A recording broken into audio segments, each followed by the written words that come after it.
He walked into his own restaurant, dressed like a man with nothing, testing if honesty still existed. What he got instead was a secret note that revealed his fortune was built on poison. Jameson Blackwood stepped through the heavy brass doors of the Gilded Steer and let the warmth of the dining room wash over him, though it was not comfort he sought. He was dressed in a faded corduroy jacket with elbows rubbed thin, a plaid shirt softened by years of wear, and jeans that sagged slightly at the knees. Scuffed boots tapped against marble floors that usually welcomed patent leather shoes and polished heels, and his glasses with their thick frames added the final touch to his disguise. In the mirror of a gas station bathroom earlier, he had looked like any man struggling to make rent, and that was exactly the point. To the world outside, he was worth $10 billion. But tonight, he was a shadow among the wealthy, a stranger in his own kingdom. He did not come for the steak or the wine. Though both were the best in the city, he came hunting for something he could not buy, the simple currency of honesty. The hostess glanced him over with a frozen smile, one trained to measure status in a heartbeat, and her hesitation betrayed her judgment. When he asked for a table for one, she looked at her tablet as if it pained her, then led him across the glittering room to a small table shoved near the kitchen doors. The spot was reserved for Walk. The house did not want. A seat where the clatter of pots and bursts of shouts leaked into the fine dining hush. To Jameson, it was perfect. He sat down without protest, letting himself fade into the background. Diners in tailored suits and gowns paused their conversations as he passed, their curiosity edged with disdain. Yet he absorbed the glances like a man used to carrying heavier loads. From this vantage, he studied the restaurant that bore his name in secret. Its polished wood, its golden glow, its patrons wrapped in laughter that sounded just a little too loud. He watched the waiters glide with the grace of dancers, each smile calculated for the table's worth. He saw Gregory Finch, the manager in his too-tight suit, laughing with councilmen before snapping at a busboy with the cruelty of a man who thought himself untouchable. The machine ran smoothly, the profit soared, but Jameson felt the familiar ache in his chest, a question gnawing at him. Was this all his empire created? Polished surfaces with no soul beneath? A sigh slipped from him as he lifted a glass of water, the cheapest choice on a menu designed for excess. He was invisible here, and that was the gift. No one flattered him, no one bent their laughter to his will, no one treated him as more than what he appeared, a tired man in second-hand clothes. For a few hours, he was not Jameson Blackwood, titan of industry, but simply Jim, a wanderer, looking for proof that honesty had not drowned in the tide of ambition. And as he settled into the worst seat in the house, he felt the weight of $10 billion slide from his shoulders, leaving behind only the man he used to be, waiting for the night to reveal its truth. Jameson picked up the leather menu, its weighty pages lined with meals designed for spectacle, and let his eyes move slowly until they landed on the emperor's cut. A steak dry-aged 90 days, and paired with a truffle sauce so rich that diners often ordered it to prove they could. The price was $500 for the cut alone, and he closed the menu with the casual ease of a man who had already made up his mind. When the waitress returned, her eyes calm and polite, he spoke the order in a voice that carried no hesitation. The emperor's cut, medium rare, and a glass of the 98 Cheval Blanc. The request was sharp enough to slice through the room's steady hum, and he caught the faint shift in her expression before it settled back into professional calm.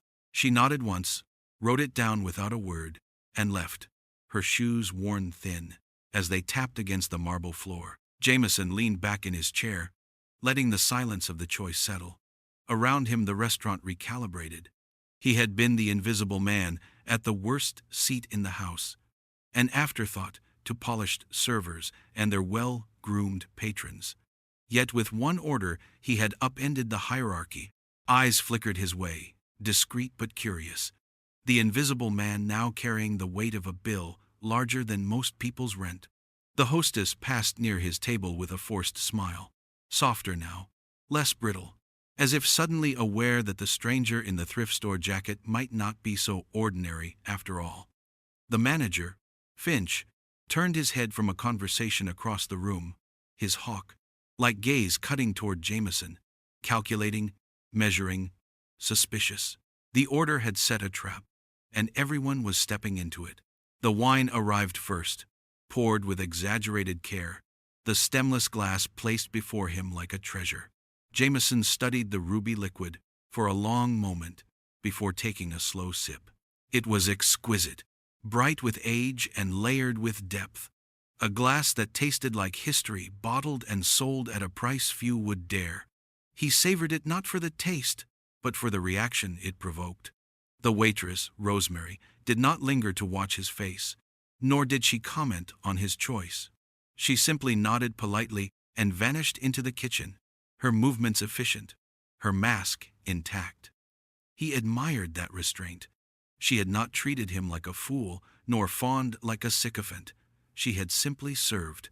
The steak came on a silver platter, thick and glistening, its scent filling the corner where he, Saturday Jameson, cut into it slowly, the blade sliding through with ease, juices pooling on the plate. Each bite was tender, rich, and perfectly balanced. But the food was not the point. He was watching the choreography of respect play out around him. The busboy who had ignored him earlier now hurried to refill his water without being asked. The hostess glanced over more often, her once dismissive smile reshaped into something warmer. Even Finch passed by, pretending to check the room while his eyes locked on the man at table 32. Jameson ate in silence, savoring the shift more than the meal. Money had not bought honesty yet, but it had revealed the truth behind the polished masks. In this room, value was measured not in character but in cost. And tonight, his test was only beginning. The first time she approached his table, Jameson noticed the tremor in her hand, not strong enough to spill the water, but enough to tell the story of long nights and heavier burdens than most people her age should carry. Her name tag read Rosemary, a name with a softness that contrasted with the sharp fatigue in her wide brown eyes. She greeted him politely, her voice low and even, and asked if he would like to start with a drink. There was no hesitation, no flicker of disdain at his worn jacket or his scuffed boots, and when he ordered the cheapest beer on the menu, she accepted it with the same calm nod she might have given a banker ordering the finest wine. It was her lack of judgment that unsettled him, a quiet decency that slipped past the armor of cynicism he carried into the room. When she returned with the glass, her shoes caught his attention. Black slip soles cracked at the edges, the kind issued by restaurants but long past the point of replacement. They whispered of endless shifts, of double hours, of someone who could not afford to stop moving because stopping meant falling behind. Those shoes spoke louder than any polite smile, louder than the cheerful tone she used when she asked if he was ready to order.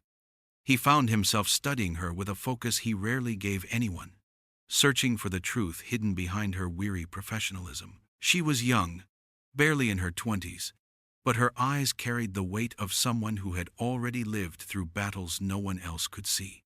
When he ordered the Emperor's cut and the glass of vintage wine, she did not flinch. Most servers would have hesitated, waiting to confirm he could pay, perhaps even insisting on a credit card before sending the order through. She only wrote it down neatly and met his gaze with steady composure. That steadiness impressed him, because it told him she was not guided by prejudice or by the shallow signals of wealth, but by the simple rule that every guest deserved respect. In that moment, Jameson felt his carefully cultivated detachment falter. He had expected dismissal or scorn, but instead he was treated like a man, not a wallet. Throughout the night, she moved with quiet grace, navigating the room with a speed born from necessity, balancing trays and plates while still finding the time to offer him a genuine smile. It was not a smile polished for profit, not the brittle charm he saw on the hostess or the oily grin on Finch, but a tired smile that still carried warmth. When she asked if everything was prepared to his liking, he heard grit in her tone, the resilience of someone who refused to be broken despite exhaustion pressing down. He sipped his wine slowly, studying her from behind his glasses, and for the first time that evening, he felt something stir inside him. His test had always been about exposing the masks people wore, but with Rosemary he could not find a mask at all. What he saw instead was truth, tired, vulnerable, and steady. And against his will, Jameson's cynicism began to crack. Gregory Finch moved through the dining room like a man who believed the entire place belonged to him. His dark hair slicked back with the precision of someone who checked his reflection every hour, his suit a touch too tight around the shoulders, chosen not for elegance, but to show off a gym body he worked on with the same obsession he used to polish his smile. He stopped at table 5, where 3 city councilmen sat with glasses of expensive wine, and bent low with a laugh that carried just enough volume for nearby diners to notice. His hand clapped one man on the back, his eyes gleamed with practiced warmth, and for a moment he looked like the perfect host. But Jameson saw the mask slip as soon as Finch turned away, the grin vanishing, replaced by eyes that scanned the room like a hawk hunting for weakness. He spotted a busboy carrying a stack of plates slightly off balance and swooped in with a sharp hissed correction, his words quick and cruel enough to make the boy flinch. The plates rattled but did not fall, and Finch smirked, straightening his tie as if nothing had happened, striding away with the same charm he had worn seconds earlier. The staff all reacted the same way when he passed, backs a little straighter, steps a little quicker, as if each of them carried the constant fear of drawing his attention. Jameson watched this dance unfold from his corner table, the worst seat in the house, where the clatter of the kitchen doors made conversation a challenge, but the view was perfect for what he wanted. Finch leaned over another table now, this one with a pair of developers whose names Jameson knew well from the financial pages. And again the laugh came, wide and white, a weapon disguised as friendliness.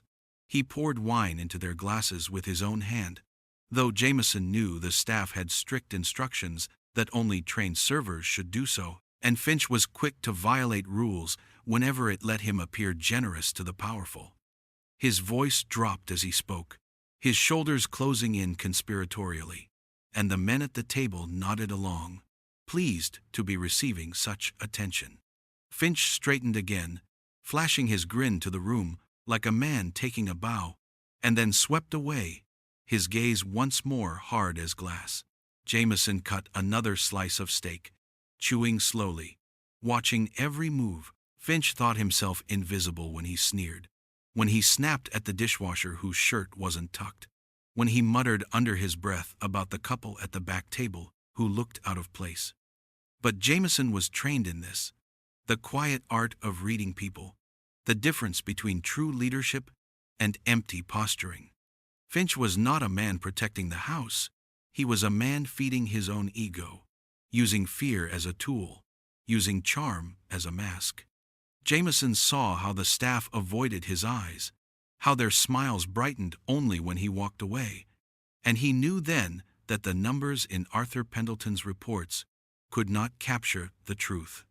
The truth was on display in every flinch, every hurried step, every forced laugh. Gregory Finch was a predator in a suit, and the room hummed with the weight of his control. The kitchen doors swung endlessly beside Jameson's table, each burst of noise carrying fragments of a world most diners never saw, and with every glimpse he caught, his suspicions deepened. Behind the polished service and the expensive plates, there was a tension that ran too sharp, too rehearsed, as if the staff were hiding something heavier than exhaustion. He watched Rosemary disappear through the doors with a tray, and return minutes later with another, her face composed but her shoulders tight. The clatter of voices carried through in short bursts, words cut off by swinging hinges, but Jameson's ear, trained from years of negotiations where whispers could make or break millions, picked up enough. Inventory, short shipments, missing cases.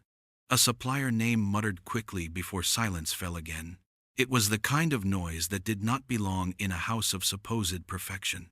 He let his fork rest against the plate and leaned back, his gaze sweeping the dining room, but his mind fixed on what he had overheard. Arthur's quarterly reports had spoken of flawless operations, impeccable sourcing, luxury partnerships with the best farms in the Midwest. Yet here in the shadows, there were cracks in the story. A mismatched invoice meant sloppy bookkeeping, or it meant something far more deliberate.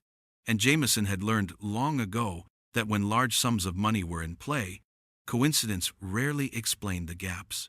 He caught Finch passing near the doors, his face bright for the councilman at table 5, but his eyes darting like a man always counting what might be lost.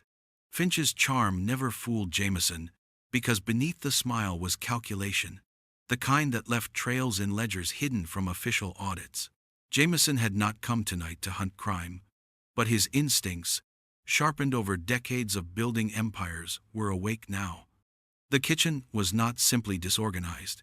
It was cautious, too cautious, as though every slip of paper, every spoken word, might be overheard by the wrong ears.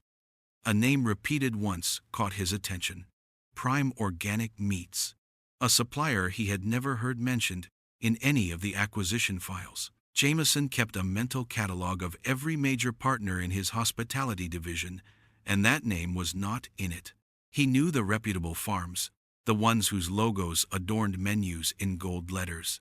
And he knew the conglomerates trying to buy their way in. But Prime Organic Meats belonged to neither group, which meant it belonged to shadows. He took another sip of wine, masking the tightness in his jaw, and let his eyes settle again on Rosemary as she passed by, her tray steady, though her hands trembled just enough for him to notice.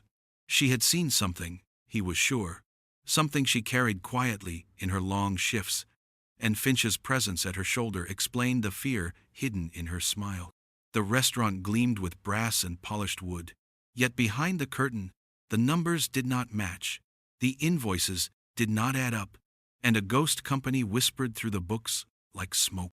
Jameson had built his fortune by reading the truth buried in figures, and what he sensed now was rot, not just in Gregory Finch, but in the very foundation of the place. The last bite of steak lingered on his tongue, rich with truffle and char, but Jameson hardly tasted it anymore. His attention was fixed on the quiet rhythm of the dining room, the way Finch circled like a shark near the powerful tables, the way the staff moved with a speed born not of pride but of fear. When Rosemary returned to clear his plate, her smile was steady, her words polite, yet the faint tremor in her hands betrayed the storm beneath her calm.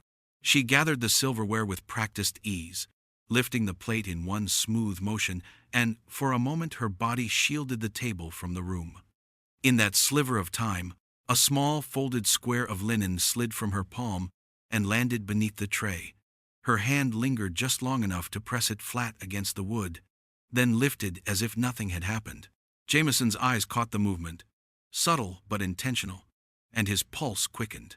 He had expected perhaps a note with a phone number, a plea for help, or even a crude attempt to angle for money. What he saw instead, when his fingers brushed the linen under the edge of the tray, made the air around him feel heavy. 4 lines, scrawled in hurried ink, words that seemed to burn through the fabric itself. "They're watching you. The kitchen is not safe. Check the ledger in Finch's office. He's poisoning the supply chain." He read the lines twice, then again, each word hammering into his chest with the weight of revelation. This was not flirtation, not desperation for tips. This was warning, and not just for him. The phrasing was careful, professional even, as though Rosemary knew exactly how to bait someone who understood the language of business and betrayal. Poisoning the supply chain. The words hit him harder than the most expensive bottle of wine ever could, because they spoke to the heart of his empire. His fortune was built on trust, on the promise that what bore his name was safe, clean, and better than the rest. If there was truth in her message, then the cancer was not a minor rot. It was systemic, something that could collapse more than just one restaurant. He kept his face blank, his movements unhurried, and let her walk away with the tray balanced against her hip. Finch glanced from across the room, eyes sharp, suspicion curling at the edges of his practiced charm. Jameson lowered his gaze, folding the napkin into his palm with the casual ease of a diner dabbing his mouth. Inside, his mind was already shifting, gears turning, questions forming. Who was watching him? Why had she chosen him? And how much did she risk to pass him this? The laughter from the councilman's table rang too loud, the clink of wine glasses too brittle. Jameson leaned back, linen burning against his palm, and for the first time in years, felt the raw thrill of danger stirring in his blood. Tonight was no longer a ritual of disguise, no longer a lonely test of character. Tonight was the start of something else, something that would force him to step out of the shadows he had chosen and into a war he had not yet defined. All because one young woman with tired eyes and cracked shoes had slipped him a napkin that could tear his world apart. The night air hit him like a slap, cool and damp, carrying the smell of rain mixed with exhaust fumes. Jameson stepped onto the sidewalk, the golden light of the Gilded Steer spilling out behind him like a stage curtain closing on an act he had never intended to play. He pulled his jacket tighter around him, though the thrift store fabric did little against the drizzle that slicked his hair and speckled his glasses. The city stretched in every direction, neon lights smudged by the mist, car horns sharp in the distance, footsteps echoing off wet pavement. For a moment he stood still, the folded napkin burning against his palm, its words replaying again and again until they felt carved into him. He was not just a man who had eaten dinner, not anymore. He was a fuse lit, a storm waiting to break. He moved away from the glow of the restaurant, blending into the flow of strangers who hurried under umbrellas and ducked into cabs. Each passerby was wrapped in their own story, each face blurred by rain and shadow. Yet Jameson felt their weight press in around him. Were they watching him as the napkin warned? Or was paranoia already curling too tightly in his chest? The city seemed louder than usual, more crowded, more alive with unseen eyes. He turned down a narrower street, lined with shuttered shops, the hum of neon signs flickering above his head, and finally stopped beneath an awning where he could breathe without being seen. From his pocket, he pulled the burner phone, a simple plastic shell with one number stored inside. He stared at it for a moment, thumb hovering over the keypad, before pressing. The ring was brief, cut after the second tone, and then Arthur's voice came through, crisp and steady, the voice of the only man in Jameson's world who had never tried to shape him into something he was not. "Jameson," Arthur said, his words more statement than greeting, "your voice sounds wrong." "I am fine," Jameson answered quickly, though his pulse still hammered against his ribs. "Something happened tonight, something I cannot ignore."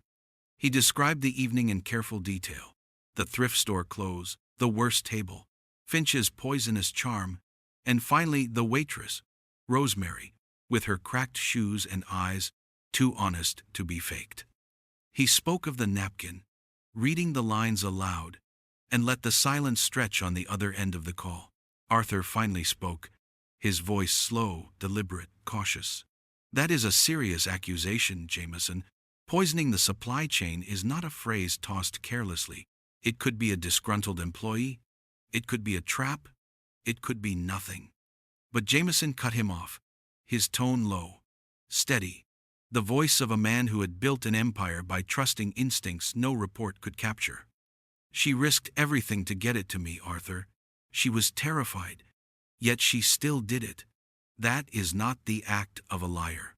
The rain dripped from the awning onto the sidewalk, tiny streams running into the gutter, and Jameson stared out at the blurred glow of headlights.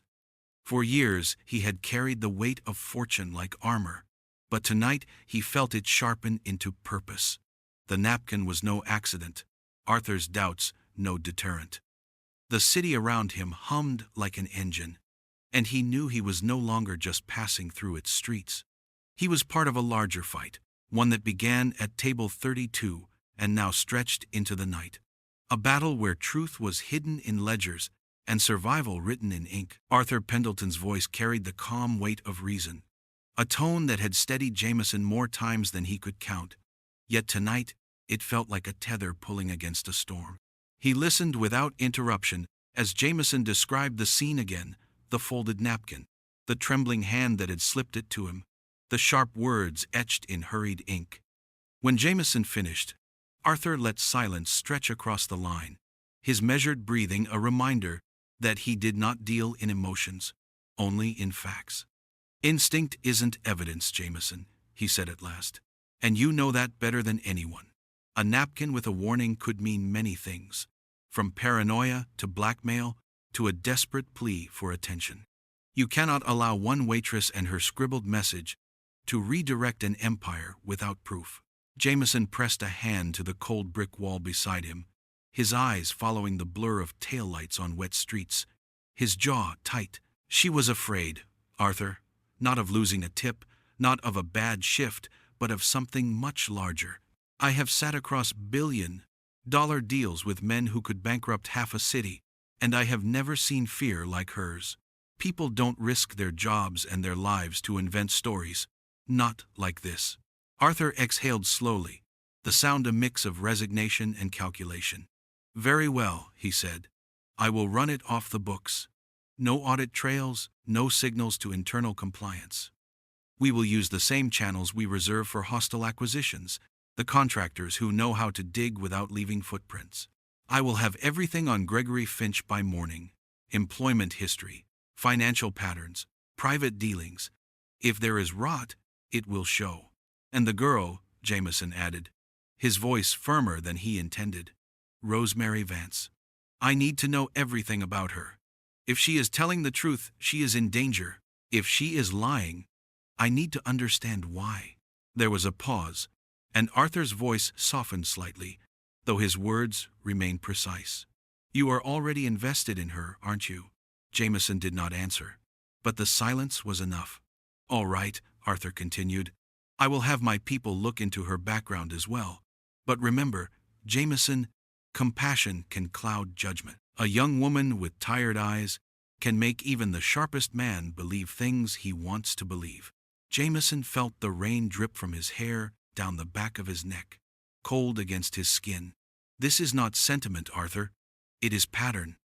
Finch plays the part of the perfect host, but beneath it I saw cruelty and control.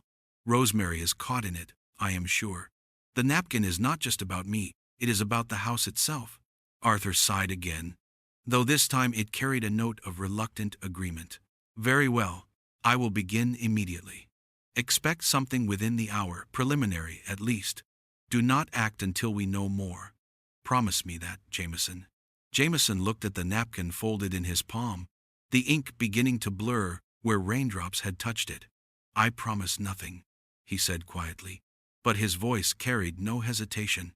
He ended the call and stepped back into the rain, his heart already braced for the truths Arthur would uncover.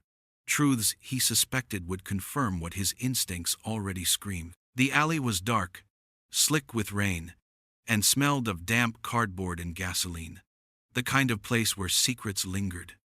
Jameson stood beneath a flickering streetlight, the folded napkin heavy in his pocket, when the sound of tires whispering against wet pavement drew his eyes to the corner. A black sedan rolled up without hurry, its windows tinted, its engine barely more than a hum. The car stopped beside him, the passenger window sliding down just far enough for him to see the woman inside.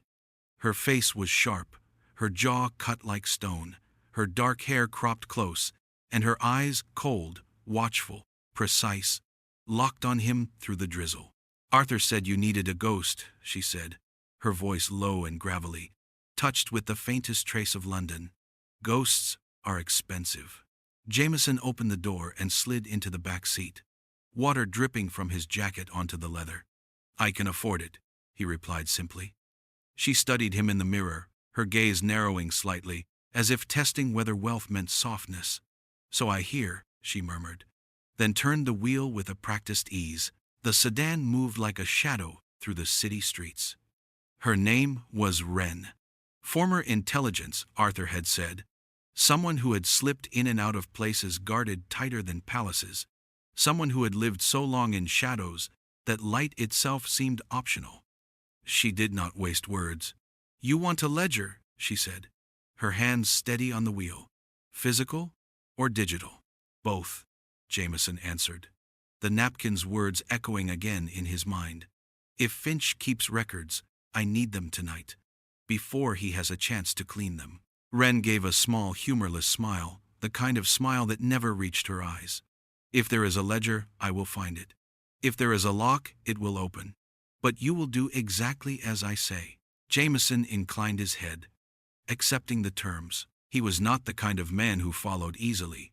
But something in Wren's voice carried an authority that was different from boardrooms and contracts. Something forged in the kind of danger money could not negotiate. She reached into the passenger seat and lifted a duffel bag, setting it across her lap. "Tools of the trade," she said, her tone flat, as though she were talking about groceries instead of a collection of devices meant for silent entry and extraction. "The restaurant closes to the public at midnight, staff out by 1, she continued, her voice steady as she outlined the night. "Cleaning crew arrives at 4, which leaves us a window of 3 hours. We will not break in, we will walk in. You will be my assistant, a cleaner on the night shift. Try to look like you know how to hold a mop."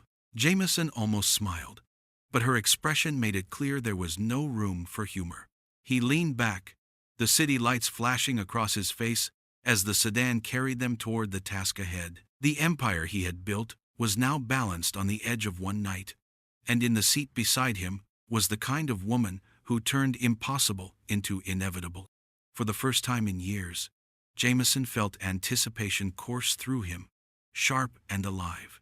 Wren was the blade he needed, and tonight, together, they would cut to the truth. The van rolled to a stop behind the restaurant, its side painted with the plain blue logo of Sparkle Clean Solutions, a name as forgettable as soap bubbles. Jameson pulled the zipper of the gray jumpsuit to his throat, the fabric stiff and unfamiliar, the opposite of the custom suits that usually framed him. The disguise fit badly, but that was the point. No one ever looked twice at janitors. Wren adjusted her own uniform, her movements sharp and economical, and handed him a plastic ID clipped to a lanyard.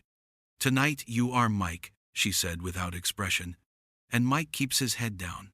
He nodded, gripping the laminated card, its edges still warm from the printer Arthur's people had used only an hour ago. The service entrance opened with a metallic groan, the smell of old grease and cleaning chemicals drifting out to meet them. Inside, the hallway was narrow and lit with buzzing fluorescent tubes, the kind of place designed for function, not beauty. Jameson pushed a mop bucket ahead of him, the wheels squeaking faintly against the tiles, and tried to match the steady pace of the other cleaners as they filed inside. No one looked at them. No one questioned their presence, and that was the power of invisibility. Money could buy silence, but uniforms bought blindness. Wren broke away with the ease of someone who had done this 100 times before, moving down a side corridor as though she had always belonged there. Jameson stopped at the main junction where the hallway split, leaning lightly against his mop as if taking a moment to rest. To anyone passing by, he was just another weary cleaner. To himself, he was a man whose heartbeat thundered like a drum, each thud reminding him of the risk he had chosen. The napkin, with its scrawled warning, was tucked in his pocket, a reminder that this night was about more than his company. It was about the young woman who had dared to slip him the truth. From his position, he could see the shadow of the office door at the end of the corridor, guarded only by a keypad and the assumption that no one would dare approach. Finch's domain, locked away from the dining room's golden glow, and yet Jameson knew the ledger waited inside. His grip tightened on the mop handle, his eyes scanning the hall for movement, ears tuned to the slightest change in the building's rhythm. A dishwasher passed by with a cart of rattling trays, offering him no more than a glance. Then the hallway emptied again. Wren's voice whispered through the small earpiece she had pressed into his palm earlier, steady as stone. I am inside. Camera looped. Keypad disabled. Motion sensors down. Hold your post. He tapped the earpiece once in acknowledgement, resisting the urge to answer aloud. His pulse climbed higher, his throat dry. But he forced himself to remain still, to play his part as the silent guardian of a secret operation. The mop stood like a staff in his hand, a symbol of the disguise that made him invisible, while only he knew that beneath the cheap jumpsuit beat the heart of a billionaire ready to defend the empire he had built. Ren moved with a calm precision that made the moment feel almost rehearsed, her gloved fingers gliding across the tiny screen of a device clipped to her wrist. The camera outside Finch's office flickered once, then stilled, its red light frozen, as if nothing had changed. Inside the narrow corridor, Jameson stood leaning against his mop, body relaxed to anyone who glanced his way, but his heart beat hard enough to rattle his ribs. Ren's voice came softly through the earpiece. I have the feed on a loop. We are ghosts now. She reached the keypad on the office door, crouched low, and tapped in a sequence that looked random to Jameson, but unfolded with a rhythm of expertise. The panel beeped in protest, then sighed open with a muted click. She slipped inside without hesitation, the door closing behind her like a held breath. Jameson stared down the hall, eyes fixed on the ordinary space that hid extraordinary risk. A dishwasher trundled past with a rattling cart, sparing him only the barest glance. Then the corridor emptied again. He kept his posture steady, mop balanced against his shoulder, though every nerve inside him strained toward the closed door. Ren's whisper returned a minute later, low and edged, with a hint of satisfaction. He hides things behind trophies, she said, cheap symbols of ego, but useful ones. Jameson could picture it easily. Finch with his two tight suits and polished grin, the kind of man who displayed Little League awards and photos with politicians as if they proved importance. Ren described the row of framed photos, a shelf cluttered with medals, and a small golden cup, etched with a date. She pressed at the wood paneling and found a safe hidden behind its steel door, unimpressive but stubborn. She muttered, men like him always choose something personal. They think themselves clever. Jameson's voice was a whisper of thought. Try the year on the trophy. Ren punched the digits in. A pause followed, then the soft metallic thunk of success. Steel gave up its secret with quiet obedience. Ren pulled the door wide and described what lay inside. A stack of cash, a passport, and at the back, a black leather book bound tight. Ledger, she said simply. She opened it on the desk, her pen camera clicking almost silently as she photographed page after page, each line of numbers, a confession Finch had never expected anyone to read. At the same time, her device copied the encrypted contents of his computer, siphoning digital shadows onto a drive no one could trace. Jameson felt his chest tighten as he listened to her calm commentary. The truth was bleeding from Finch's carefully guarded world, spilling into their hands, every lie reduced to a line of ink or a corrupted invoice. The office behind the smile was no longer Finch's sanctuary. It was a vault surrendering to patience and arrogance in equal measure. Ren's final whisper reached him like a verdict. I have everything. Closing the safe now. Jameson let out a breath he had not realized he was holding, his grip loosening on the mop handle. In that moment, he knew the balance had shifted. Ego had betrayed Finch, steel had yielded, and the truth was theirs at last. Ren sat in the passenger seat of the black sedan, the rain tapping lightly against the windshield as the city's neon glowed in puddles outside. On her lap lay the black leather book, its cover worn at the corners, its weight far heavier than paper alone could explain. Jameson sat beside her, the mop and janitor's jumpsuit discarded, his eyes fixed on the pages as Ren turned them slowly, each one photographed and sent to Arthur's encrypted channel. The lines of neat handwriting and stamped invoices told a story darker than either of them had guessed. Names of suppliers, figures that rose and fell with no clear logic, and transfers to accounts shielded by layers of shells, all of it woven into a tapestry of deception. But one name kept appearing like a stain, bleeding through clean fabric: Prime Organic Meats. Jameson leaned forward, his hand brushing the page as though touching the ink could make sense of it. Prime Organic was presented as a boutique farm, its invoices dressed in the language of sustainability and health, its charges inflated to match the illusion of exclusivity.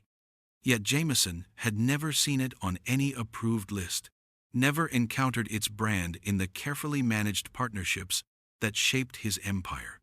He felt the knot in his stomach tighten, because the repetition was too precise to be an error. This was not sloppiness. This was a ghost company designed to look real enough to hide something foul.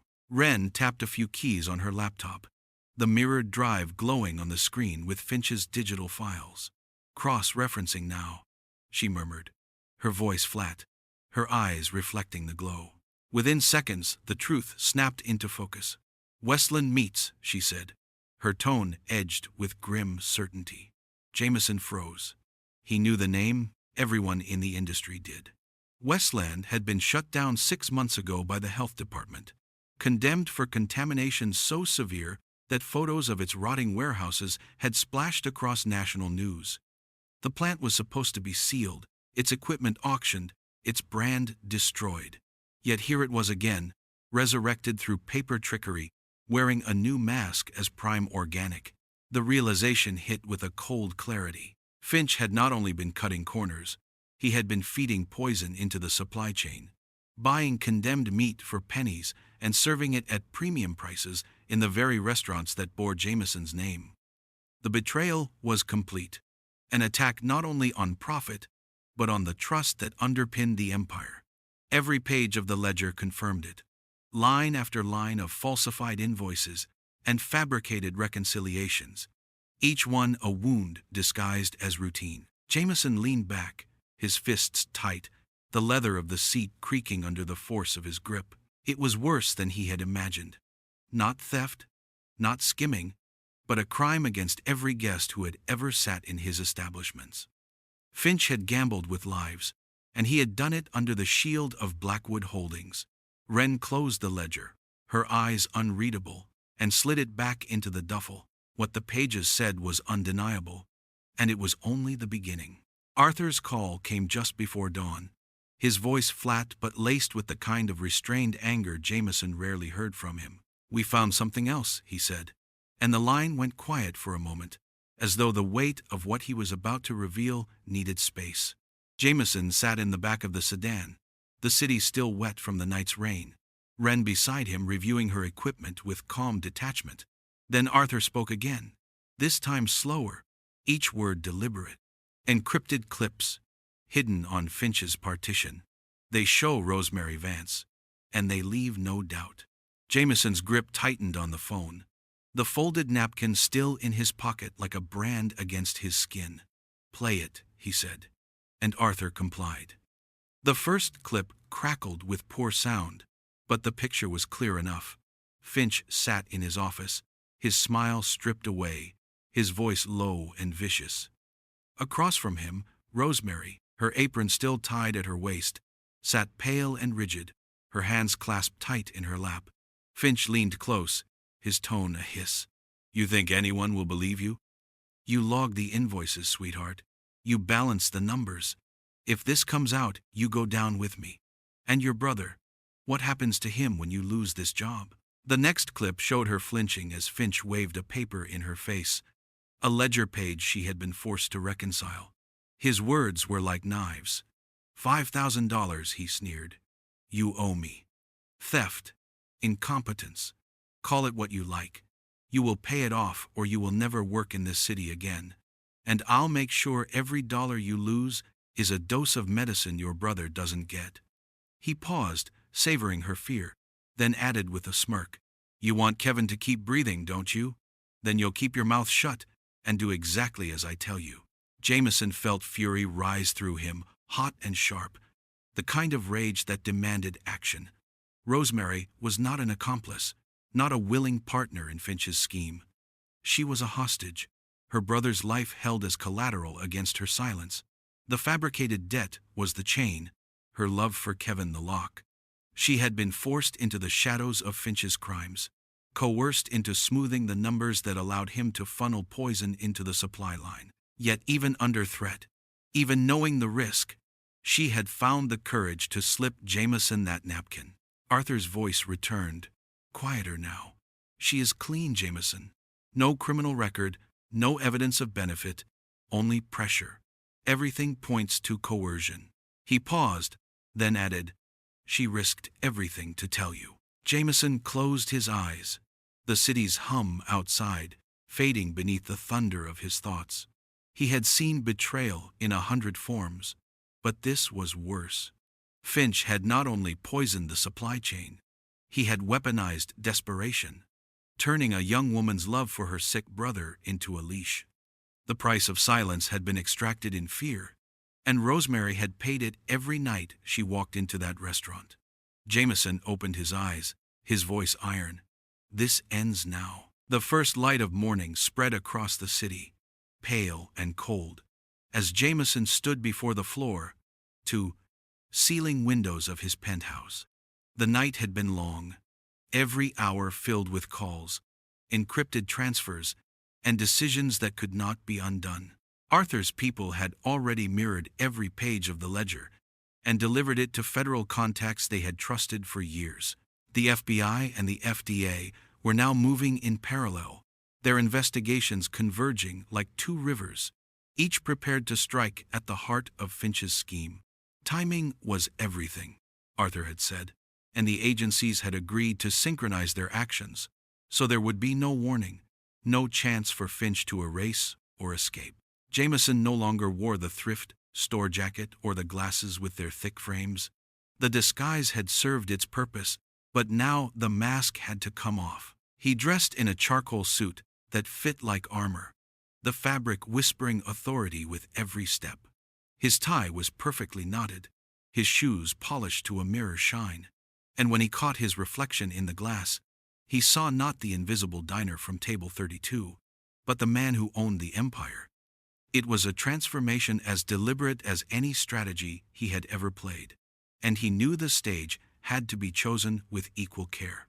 Arthur questioned him again, his voice calm but edged with worry.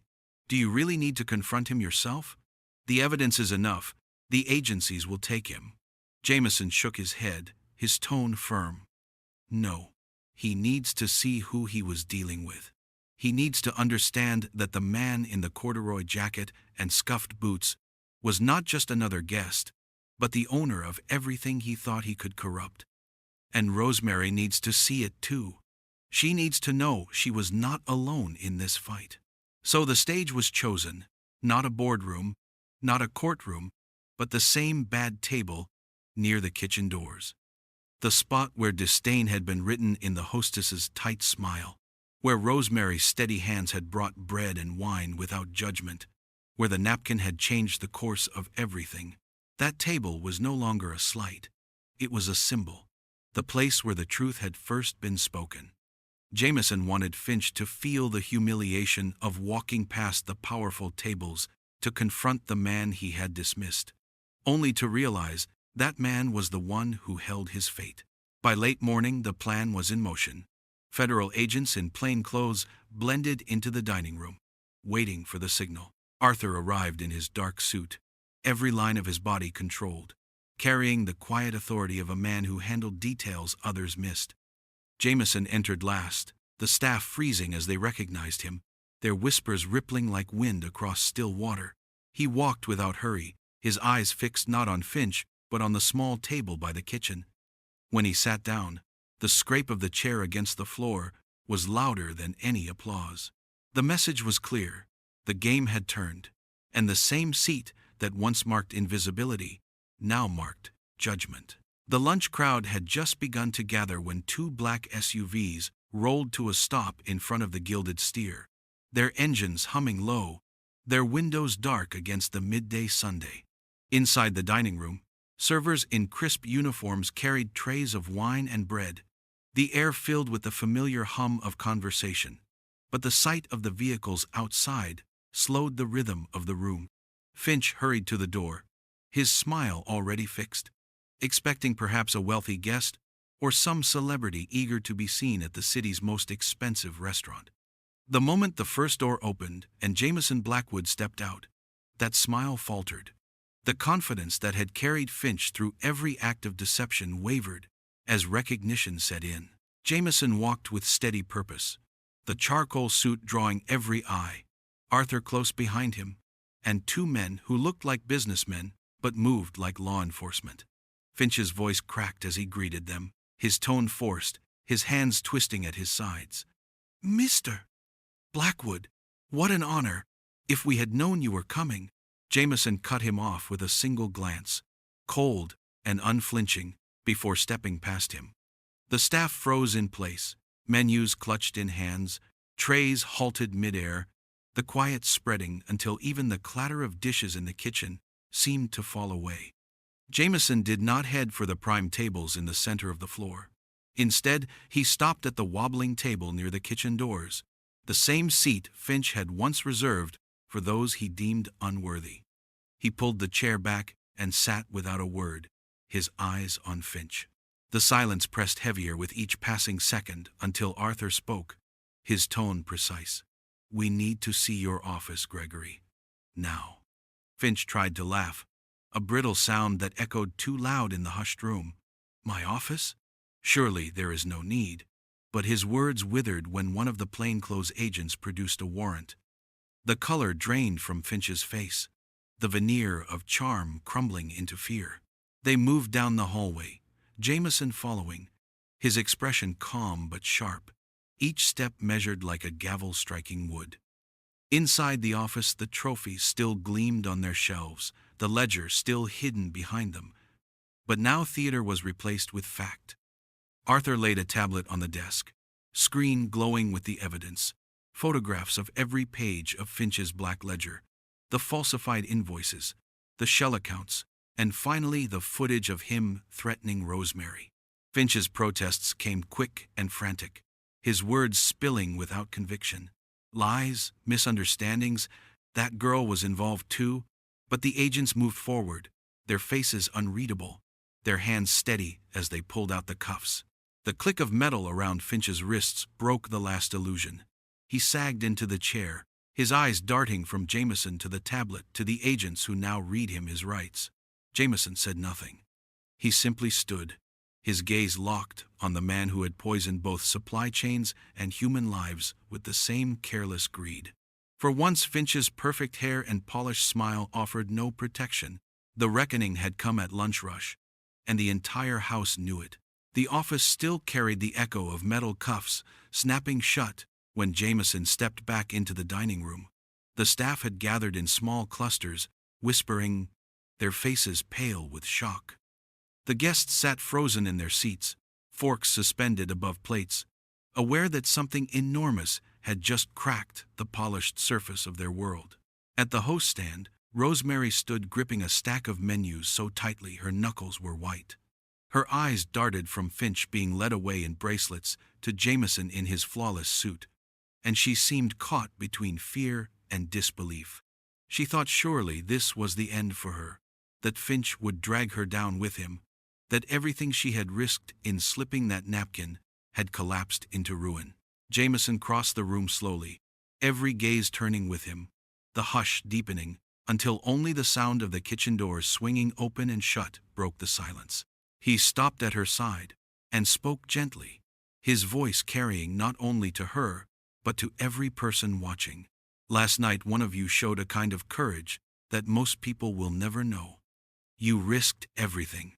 Not for money, not for recognition, but because it was right. That person was you, Rosemary." Tears welled in her eyes. Though she fought to keep her chin lifted, she shook her head once, whispering that Finch had threatened her, that she had no choice. Jameson's tone grew firmer. Though still kind, he held a fabricated debt over you, a lie built to chain you. That debt is gone, erased. He leveraged your brother's illness as a weapon. That ends today. From this moment forward, Kevin's care will be fully funded by Blackwood Holdings. Every treatment, every hospital stay, every breath he needs will be provided without cost to you. Rosemary's lips parted, her voice catching on a sob she tried to swallow. The weight of years of fear and scraping pennies suddenly lifted. But Jameson was not finished. He straightened slightly, his gaze sweeping the staff before returning to her. A woman with your strength and your integrity does not belong hidden in the shadows of a dining room. I am creating a new role within my company, one no boardroom strategist could have invented: Director of Ethical Oversight. You will oversee employee welfare and supply chain honesty across every corner of Blackwood Holdings. You will report directly to me. Your mandate will be simple: protect the people who cannot protect themselves. The room seemed to hold its breath as the words sank in. Rosemary blinked rapidly, her body trembling as though she might collapse under the enormity of it. I do not understand, she whispered. How could you trust me with something so important? Jameson's expression softened, his voice low enough now for only her to hear. Because when you had every reason to stay silent, you chose to speak. Because you did not betray your own conscience even under threat. That kind of honesty is rarer than gold, and I will not waste it. The tears finally broke free, running down her cheeks as she nodded, unable to form more than two words. Yes, I accept. Around them, the dining room stirred, staff and guests alike, watching not a scandal, but a moment of transformation. The hero of the story was not the billionaire in the suit, but the young woman in worn shoes who had refused to let fear be the final word. The weeks that followed moved with a speed that left little room for rest, yet Jameson welcomed the weight of it. The scandal had cracked open his empire, and now the work of rebuilding had to be done not in whispers or shadows but in daylight. The first order of business was the supply chain. Every vendor, every distributor, every middleman who touched Blackwood Holdings restaurants was pulled into the light. Arthur orchestrated the process with the calm efficiency that had carried them through 100 crises before. He insisted on audits without warning, paperwork demanded on the spot, inspections scheduled at dawn when no one had time to prepare a mask. What once had been routine became a scalpel cutting through layers of pretense, and the results were immediate. Weak links were exposed, partnerships dissolved, and new contracts written with the precision of surgeons repairing arteries. Jameson stood in boardrooms, where once the talk had been about growth and expansion, and he shifted the focus to trust and accountability. He told his directors that luxury meant nothing without integrity, that the worth of their empire was measured not only in profits, but in the safety of every plate set before a guest. Some resisted, arguing that surprise audits and strict vetting would slow progress, but Arthur backed him with facts, figures, and the cold edge of logic that silenced dissent. The new standard was clear. Every supplier was to be vetted as thoroughly as if they were surgeons entering an operating theater, because in truth they were. Only their instruments were knives and pans instead of scalpels. Wren vanished as quietly as she had appeared. Jameson knew better than to ask where she went, only that the work she had done left a mark no one would forget. She had been the ghost they needed, the blade that cut open Finch's safe, the proof that truth could be wrestled from steel. One night, she was there, watching him with eyes as cold as glass, and the next, she was gone, leaving only a single message with Arthur: job done. Jameson respected her silence as much as he had relied on her presence, understanding that some people belonged to the shadows even when the day was won. The staff at the Gilded Steer felt the shift most directly. Where fear had once ruled under Finch's polished cruelty, dignity now became the new law. Jameson walked the floor in the weeks after the arrest, speaking not as a distant owner, but as a man who expected honesty and gave respect in return. He reminded them that their work mattered, that their worth was not in their tips or uniforms but in the integrity they carried. Rosemary stood taller now, her new role still strange on her shoulders but worn with growing confidence. The others watched her transformation with awe, realizing that the timid waitress with worn shoes had been recognized as the bravest among them. The marble floors of the empire, had been scrubbed clean, not just of dirt or deception, but of blood drawn from silence and fear. And in their place stood a rule that could not be bent or hidden, a rule carved into the very foundation of Blackwood Holdings: dignity first. Jameson returned to the Gilded Steer weeks later, not with fanfare or a retinue of assistants, but alone, stepping once more through the brass doors that had opened to him in disguise. The air was the same, filled with the scent of seared meat and polished wood, yet something deeper had shifted. The staff moved with a different rhythm, lighter, freer, their smiles no longer masks of fear but genuine expressions that reached their eyes. Guests dined unaware of the storm that had passed through this place, but Jameson felt it in the very walls, as though the building itself had exhaled for the first time in years. He wore a suit again, simple and dark, but his presence was not announced. He walked across the room, ignoring the tables reserved for the city's elite, and stopped at the same wobbling table near the kitchen doors, the place where it had all begun. When he sat down, memories pressed in. The clatter of plates, the dismissive look from the hostess, the quiet strength in Rosemary's eyes as she stood before him that first night. The napkin's words echoed still, etched deeper than any contract he had ever signed. "They're watching you. The kitchen is not safe. Check the ledger in Finch's office. He's poisoning the supply chain." 4 lines that had torn away illusion and forced him to confront the rot inside his empire. He signaled to a passing server and ordered only water. No steak, no wine, just a glass of something clear and honest. Because tonight, he was not testing anyone, he was listening. The kitchen doors swung as staff moved in and out, but the tension that once lingered there had dissolved. Conversations between servers carried laughter, not fear, and even the busboys walked with a touch of pride in their steps. Jameson watched it all quietly, his gaze sweeping the room the way it always had, but this time he felt something different. The empire still gleamed, its brass polished, its tables crowded with patrons, but it also breathed. It was alive in a way that numbers on reports could never capture. Rosemary appeared, no longer in her worn apron and cracked shoes, but dressed in a tailored blouse, her hair loose around her shoulders, her name tag replaced with a badge that carried a new title: Director of Ethical Oversight.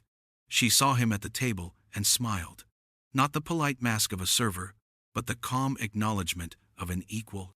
She walked over, not to take an order, but to ask how he was, her voice steady, her presence strong. Jameson nodded once, lifting his glass of water in silent salute. As the hum of the dining room filled the space around him, Jameson understood the truth that had eluded him for so long. Money could build towers of glass, it could buy fleets of cars, it could silence rooms with a single word, but it could not create honesty, and it could not summon courage. That belonged to people like Rosemary, people who chose to act when silence was easier. A single napkin had rewritten the house, reshaped the empire, and reminded him of the value that no fortune could ever purchase. If this story moved you like it moved us, don't forget to give it a like. And if you want more stories like this one, hit subscribe. We'd love to have you with us.